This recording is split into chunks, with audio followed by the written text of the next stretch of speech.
Bismillahirrahmanirrahim. Assalamu alaikum, dear students. I hope you all are fine by the grace of Almighty Allah. Today we are going to learn about Le Chatelier's principle. Le Chatelier's principle बेटे एक scientist था जिसके नाम पे इसको हम जो है इस प्रिंसिपल को ली चैटलियर्स प्रिंसिपल कहते हैं. इस प्रिंसिपल को अंडरस्टैंड करने के लिए जो है वो मैं सबसे पहले आपको एक एग्जांपल की तरफ लेके चलती हूँ. या इसकी पहले स्टेटमेंट देख लेते हैं. ली चैटलियर्स प्रिंसिपल हमें क्या बताता है कि आपके पास एक सिस्टम है, अगर वो इक्विलिब्रियम में है. इक्विलिब्रियम में आपको पता है कि रिएक्टेंट्स और प्रोडक्ट्स का जो रेट होता है वो सेम होता है. Rate of reactants and rate of products का होता है वो सेम होता है. यानी हम कह सकते हैं यानी amount of reactants amount of product same होती है. रेट ऑफ फॉरवर्ड रिएक्शन और रेट ऑफ रिवर्स रिएक्शन क्या होता है, सेम होता है इक्विलिब्रियम में. तो ली चैटलियर्स प्रिंसिपल हमें क्या बताता है कि अगर हम उस इक्विलिब्रियम के ऊपर, ठीक है, वो जो हमारे पास कंटेनर है, वो सिस्टम है जिसमें इक्विलिब्रियम इस्टेब्लिश हो चुका है, अगर बच्चे हम उसके ऊपर कोई स्ट्रेस अप्लाई करते हैं और स्ट्रेस अप्लाई करने के बाद जो है वो अगर उसके अंदर कोई चेंज आता है या नहीं आता, हमने ये देख रहे हैं. ली चैटलियर्स प्रिंसिपल हमें ये बताता है कि जब एक सिस्टम इक्विलिब्रियम में आ चुका है, उस इक्विलिब्रियम सिस्टम के ऊपर जब कोई किसी किस्म का स्ट्रेस अप्लाई किया जाता है, तो स्ट्रेस अप्लाई करने के बाद जो ली चैटलियर्स प्रिंसिपल है ये हमें ये बताता है कि वो जो सिस्टम है वो उस इफ़ेक्ट को जो है वो नलीफाई करने की कोशिश करता है. मुकम्मल तौर पर तो नहीं, लेकिन जितना उससे पॉसिबल है, एज़ फार एज़ पॉसिबल, यानी जितना पॉसिबल होता है वो उस इफ़ेक्ट के असर को, जो भी वो जो इफ़ेक्ट है उसको जो है वो जो हमने उसके ऊपर जो है वो कोई जो है वो हमने डिस्टर्ब किया है, स्ट्रेस अप्लाई किया है, ठीक है, उसके इफ़ेक्ट को, असर को जो है वो ज़ायल करने की कोशिश करता है. सो उसके इफेक्ट को जो है वो कम से कम कर देगा. तो इसको अंडरस्टैंड करने के लिए हम चलते हैं, मैं आपको जो है वो बेटे एक एग्जांपल की तरफ लेके चलती हूँ. ठीक है, ये हमारे पास एक सिस्टम है, हम इसकी तरफ आ जाते हैं. ये मेरे पास एक सिस्टम है जिसमें जो है वो इक्विलिब्रियम इस्टेब्लिश हो चुका है. ये जो है वो बेटे आपके पास रिएक्टेंट्स हैं, ठीक है, ये रिएक्टेंट्स है और ये आपके पास क्या है, प्रोडक्ट्स हैं. ठीक है, यानी ये इधर रिएक्टेंट्स थे, सपोज ए और बी थे, आपस में मिलने के बाद जो है वो उन्होंने क्या कर दिया, प्रोडक्ट बना दी. सपोज हमारे पास प्रोडक्ट सी और डी हैं, ठीक हो गया, ये प्रोडक्ट आ जाती हैं. लेकिन ये तो है उस टाइम कंडीशन जब आपके पास इक्विलिब्रियम इस्टेब्लिश हो चुका है. ठीक है, इस इक्विलिब्रियम जो है वो इस्टेब्लिश हो चुका है. अब स्ट्रेस अप्लाई करने का मतलब ये नहीं है हरगिज़ भी कि हम उसके ऊपर प्रेशर अप्लाई करेंगे या हम बहुत ज़्यादा टेम्परेचर हाई कर देंगे. स्ट्रेस का मतलब हम उसकी कंसंट्रेशन भी तो चेंज कर सकते हैं ना. ऐसा भी पॉसिबल है कि मैं जो है वो प्रोडक्ट वाली साइड पे कोई चीज़ जो है वो ऐड कर दूं. लाइक मैंने यहाँ पे जो है वो प्रोडक्ट वाली साइड पे क्या किया, कुछ जो है वो नंबर ऑफ मोल या कोई और जो है वो उसके अंदर जो मैंने क्या की, कोई सब्सटेंस ऐड कर दी. तो ये भी तो स्ट्रेस है ना. जैसे ही देखिए इन दोनों का पहले लेवल जो है वो एक था, लेकिन जैसे ही मैंने स्ट्रेस अप्लाई किया, स्ट्रेस अप्लाई करने के बाद इक्विलिब्रियम तो डिस्टर्ब हो जाएगा. ठीक है, इक्विलिब्रियम तो नहीं रहेगा. ये चीज़ जो है वो क्या हो जाएगी, इसने यहीं पे नहीं रहना, क्योंकि मैंने इसके अंदर कोई ना कोई लिक्विड ऐड किया है, कोई ना कोई चीज़ इसके अंदर ऐड की है. तो उसने ये कौन सा सॉलिड है कि जहाँ पे रख दी बस वहीं पे खड़ी रहेगी, उसने आगे मूव नहीं करना. लिक्विड है, पार्टिकल्स मूव करते हैं. तो इसने क्या करना है, इस सिस्टम ने, ली चैटलियर्स हमें क्या कहता है कि जैसे आप कोई किसी किस्म का, यानी मैंने इसके अंदर कोई चीज़ ऐड कर दी है, स्ट्रेस अप्लाई कर दिया है, तो इसने क्या करना है, ये जो मैंने ब्लैक पार्टिकल्स हैं ये मैंने जो है स्ट्रेस के तौर पे दिखाए हैं. इन पार्टिकल्स ने क्या करना है बेटे, इस तरफ जो है वो मूव करना शुरू कर देना, रिएक्टेंट्स की तरफ मूव करना शुरू कर देना. आप देखेंगे आफ्टर सम टाइम इसका लेवल और इसका लेवल फिर से क्या हो जाएगा, बराबर. वो जो ब्लैक पार्टिकल्स हैं वो सारे के सारे क्या हो जाएंगे, यहाँ इस साइड पे जो है वो आना शुरू हो जाएंगे. तो इसका मतलब है कि ली चैटलियर्स प्रिंसिपल हमें ये बताता है कि जब हम कोई स्ट्रेस अप्लाई करते हैं, तो स्ट्रेस अप्लाई करने के बाद जब भी हम किसी सिस्टम के ऊपर स्ट्रेस अप्लाई करते हैं, इक्विलिब्रियम सिस्टम के ऊपर, तो वो जो सिस्टम है वो क्या करता है, उस स्ट्रेस को नलीफाई करने की कोशिश करता है, उस स्ट्रेस को कम से कम करने की कोशिश करता है जितना उससे पॉसिबल होता है. तो अगर हम बात करें नेक्स्ट ली चैटलियर्स प्रिंसिपल की, तो ली चैटलियर्स प्रिंसिपल हमें क्या क्या चीज़ें एक्सप्लेन करता है. ली चैटलियर्स प्रिंसिपल में हम बेटे इफेक्ट ऑफ कंसंट्रेशन देख सकते हैं, अभी जैसे कि मैंने कंसंट्रेशन का ही किया. इफेक्ट ऑफ प्रेशर को भी स्टडी कर सकते हैं, ठीक है, इफेक्ट ऑफ वॉल्यूम को, इफेक्ट ऑफ कैटलिस्ट को, इफेक्ट ऑफ टेम्परेचर को. ठीक है, तो ये चीज़ें हैं जो हमें ली चैटलियर्स प्रिंसिपल एक्सप्लेन करता है, जिनको हम वन बाय वन जो है वो एक्सप्लेन करेंगे. तो बेटे फर्स्ट वन इसकी हम कह सकते हैं के जो फिजिकल एंड केमिकल इक्विलिब्रियम को डिस्टर्ब करने के लिए, या उसकी एप्लीकेशन कह सकते हैं ली चैटलियर्स प्रिंसिपल की। तो फर्स्ट एप्लीकेशन बन जाती है effect of change in concentration. अभी मैंने आपको बताया कि अगर आपके पास एक सिस्टम है ऑलरेडी इक्विलिब्रियम में आ चुका है, रिएक्टेंट्स मिले, प्रोडक्ट बन गई, इक्विलिब्रियम इस्टेब्लिश हो गया, रेट ऑफ फॉरवर्ड रिएक्शन और rate of reverse reaction equal आ चुके हैं, तो नेक्स्ट स्टेप में क्या होगा कि अगर हम उसके अंदर कोई और चीज़ ऐड कर देते हैं, ठीक है, रिएक्टेंट्स की साइड पे भी कर सकते हैं और प्रोडक्ट्स की साइड पे भी कर सकते हैं, ठीक है। अगर हम उसके अंदर ऐड कर देंगे तो उसका इक्विलिब्रियम क्या हो जाएगा, डिस्टर्ब हो जाएगा। जैसे कि यहाँ पे जो एग्जांपल दी हुई है हमें बिस्मिथ क्लोराइड की दी हुई है और वाटर दोनों आपस में रिएक्ट करके आर्टिफिशियल मिल्क बन रहा है, बिस्मिथ ऑक्सी क्लोराइड इसका नाम है, बिस्मिथ ऑक्सी क्लोराइड जिसको हम आर्टिफिशियल मिल्क बोलते हैं, ठीक है। ये बन रहा है और साथ में एसिड बन रहा है, हाइड्रोक्लोरिक एसिड। आगे उसका इक्विलिब्रियम कांस्टेंट लिखा हुआ है, ऑब्वियसली आपको पता है concentration of product divided by concentration of reactant KC के इक्वल है। तो लिख दी उसकी प्रोडक्ट्स की और जो है वो मोलर कंसंट्रेशन राइट कर दी हैं, रिएक्टेंट्स की राइट कर दी हैं।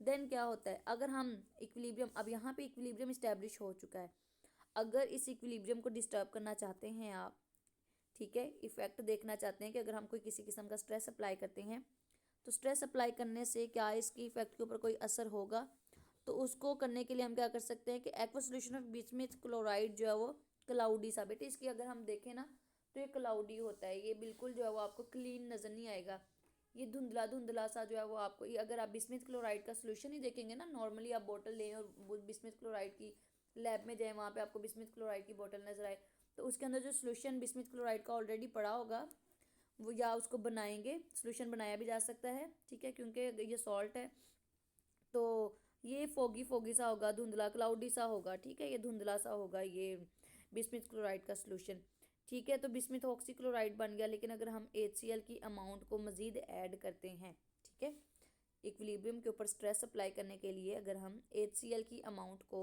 ऐड करते हैं, तो ऐड करते ही क्या हो जाएगा, ये जो इक्विलिब्रियम है ये डिस्टर्ब होगा, ठीक है, इक्विलिब्रियम डिस्टर्ब होगा, लेकिन after some time again equilibrium क्या हो जाएगा, इस्टेब्लिश होना शुरू हो जाएगा, क्योंकि ली चैटलियर्स प्रिंसिपल हमें यही बताता है कि HCl जब हम प्रोडक्ट की साइड पे अगर ऐड करते हैं तो वो HCl ने मूव करते हुए जो है वो रिएक्टेंट्स की साइड पे जाना शुरू कर देना है और इसका इक्विलिब्रियम रिएक्शन का अगेन जो है वो इस्टेब्लिश हो जाएगा।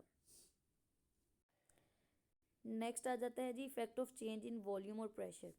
अगर हम जो है वो वॉल्यूम का को चेंज करते हैं या प्रेशर अप्लाई करते हैं, इसी तरह से बेटे जब प्रेशर या वॉल्यूम को भी अप्लाई किया जाएगा, स्ट्रेस इनका स्ट्रेस जब अप्लाई किया जाएगा, और याद रखिएगा जब भी प्रेशर या वॉल्यूम की बात करेंगे तो उस टाइम आपका जो रिएक्शन होगा रिवर्सिबल होगा, ऑब्वियसली रिएक्शन तो सब में रिवर्सिबल होंगे, बट वहाँ पे जो पिछला था वहाँ पे हम लिक्विड कोई भी चीज़ ले सकते हैं ना वहाँ पे, लेकिन यहाँ पे जब भी प्रेशर और वॉल्यूम की बात करनी है तो इस केस में आपका जो रिएक्शन मिक्सचर है वहाँ पे गैसेस की हम बात करेंगे, गैसियस रिएक्शन मिक्सचर हमने लेना है, ठीक है।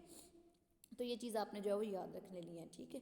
The change in pressure and volume are important only for the reversible gaseous reaction. आगे उसने लिख भी दिया है कि जब गैसियस रिएक्शन जो यानी गैसेस के दरमियान रिएक्शन हो रहा होगा, जैसे एग्जांपल में देखें सल्फर डाइऑक्साइड गैस, ये भी गैस है, ऑक्सीजन ये भी गैस है, और जो चीज़ बन रही है सल्फर ट्राइऑक्साइड गैस, ये भी गैस है, ठीक है। तो जो रिएक्शन होगा वॉल्यूम और प्रेशर के लिए, तो देयर मस्ट बी गैसेस, ठीक है, गैसेस होनी चाहिए। तो where the number of moles of reactants and products are not equal, equal नहीं है, देखिए number of moles of reactants में देखिए 2 सल्फर डाइऑक्साइड के और 1 ऑक्सीजन का है, तो 2 जमा 1 3 बन गए हैं, जबकि प्रोडक्ट के अंदर जो है वो आप देखें तो सिर्फ 2 ही सल्फर ट्राइऑक्साइड गैस के मोल जो है वो बन रहे हैं, तो रिएक्टेंट्स और प्रोडक्ट्स में नंबर ऑफ मोल्स इक्वल नहीं है। This gas phase reaction proceeds with decrease in the number of moles and hence decreases in volume. Obviously जब नंबर ऑफ मोल्स डिक्रीज करेंगे, रिएक्टेंट्स में आपके पास नंबर ऑफ मोल्स 3 हैं but products में आपके पास number of moles 2 बन रहे हैं, तो ऑटोमेटिकली ये है कि नंबर ऑफ मोल्स डिक्रीज कर रहे हैं।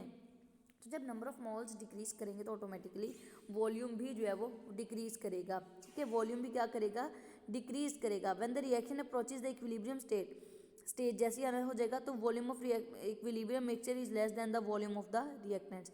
तो जैसे इक्विलिब्रियम स्टेट आएगी फिर भी जो रिएक्शन मिक्सचर है उसका जो वॉल्यूम होगा वो रिएक्टेंट से क्या होगा, कम होगा, क्योंकि यहाँ पे 2 नंबर ऑफ मोल्स बन रहे हैं, वहाँ 3 नंबर ऑफ मोल्स हैं।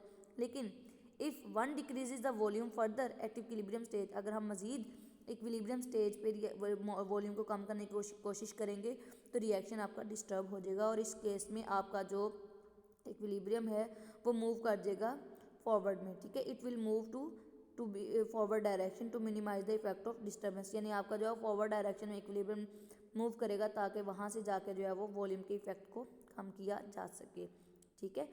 तो इसी तरह से प्रेशर का भी बात करें, अगर हम प्रेशर इंक्रीज करते हैं तो क्योंकि दोनों तरफ नंबर ऑफ मोल जो है वो इक्वल नहीं है, एक तरफ 3 है एक तरफ 2 है, तो the reaction will move in the backward direction.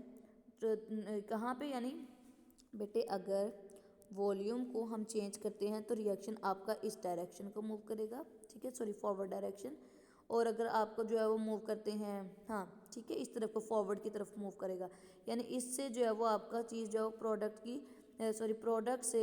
Product से रिएक्टेंट की तरफ मूव करना शुरू कर देगा, फॉरवर्ड की तरफ शिफ्ट होगा इन केस ऑफ वॉल्यूम। और इन केस ऑफ प्रेशर आपका रिएक्शन जो है वो मूव करना शुरू कर देगा टुवर्ड्स प्रोडक्ट, ठीक है, इस साइड पे प्रोडक्ट की तरफ आपका मूव करना शुरू कर देगा, जो कि यहाँ पे ये वाली लाइन जो है वो लिखी भी हुई है,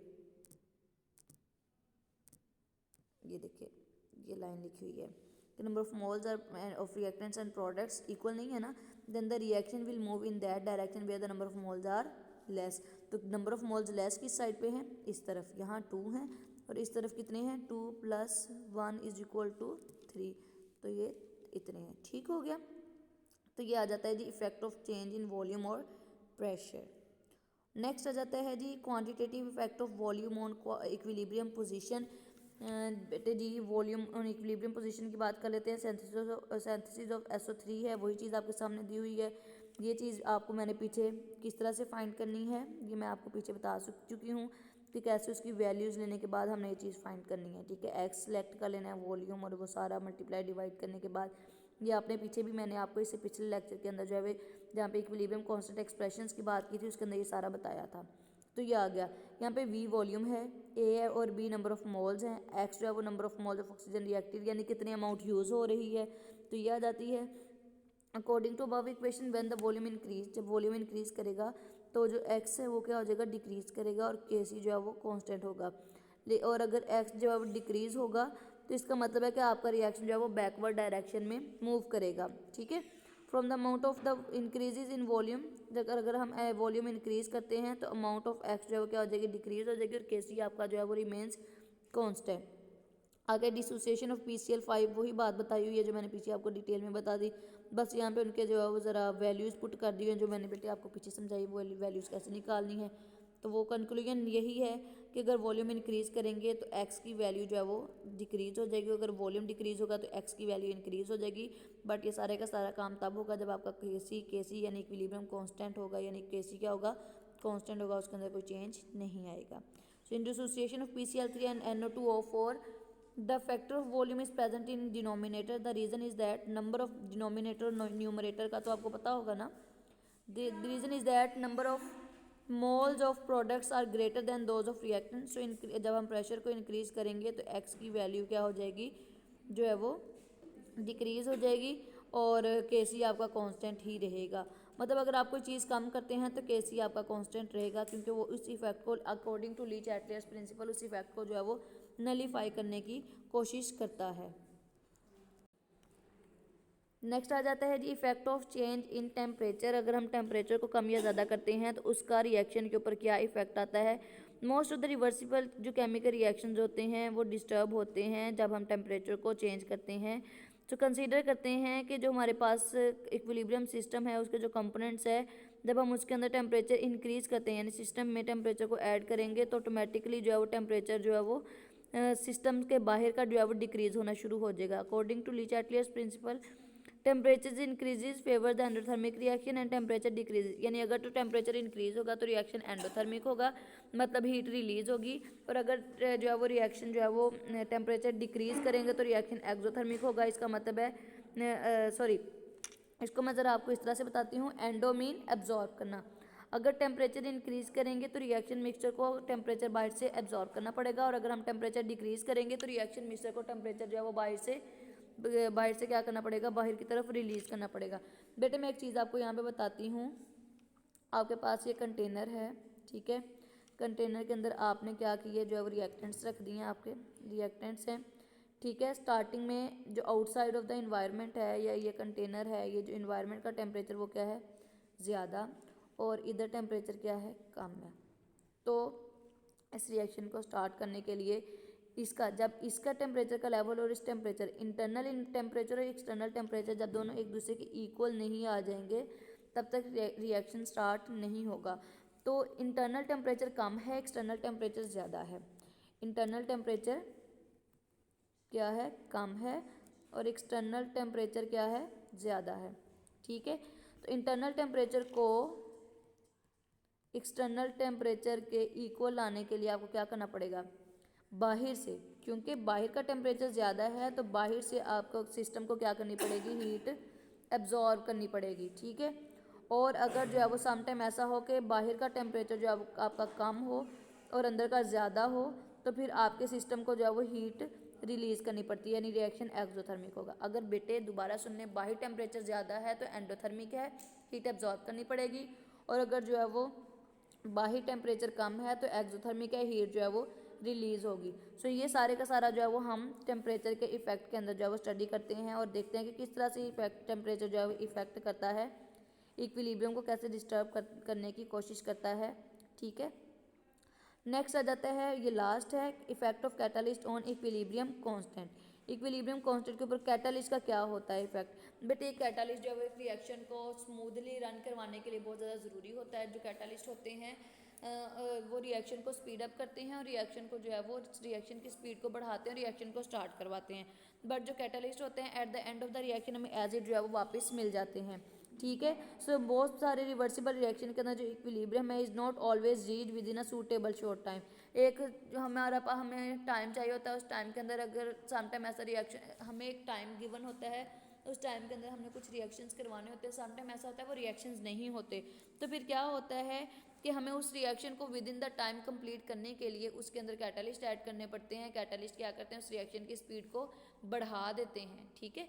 तो अगर रिएक्शन की स्पीड बहुत स्लो हो बट आपका टाइम जो है वो आपके पास शॉर्ट हो, तो रिएक्शन आपको उस टाइम के अंदर कंप्लीट करवाना है गिवन टाइम में, तो उस गिवन टाइम के अंदर रिएक्शन को कंप्लीट करने के लिए आपको क्या करना पड़ता है कि आपको जो है वो उसके अंदर जो है वो इक्विलिब्रियम कैटालिस्ट ऐड करना पड़ता है। कैटालिस्ट जो है वो इक्विलिब्रियम पोजीशन के ऊपर या रिएक्शन के ऊपर कोई बहुत ज़्यादा इफेक्ट नहीं करता, बस वो रिएक्शन को जल्दी से जल्दी इक्विलिब्रियम की तरफ लेके जाता है, बल्कि वो रेट ऑफ फॉरवर्ड और रिवर्स रिएक्शन को इंक्रीज़ करेगा और इक्विलिब्रियम हमें जल्दी जो है वो अटेन हो जाएगा।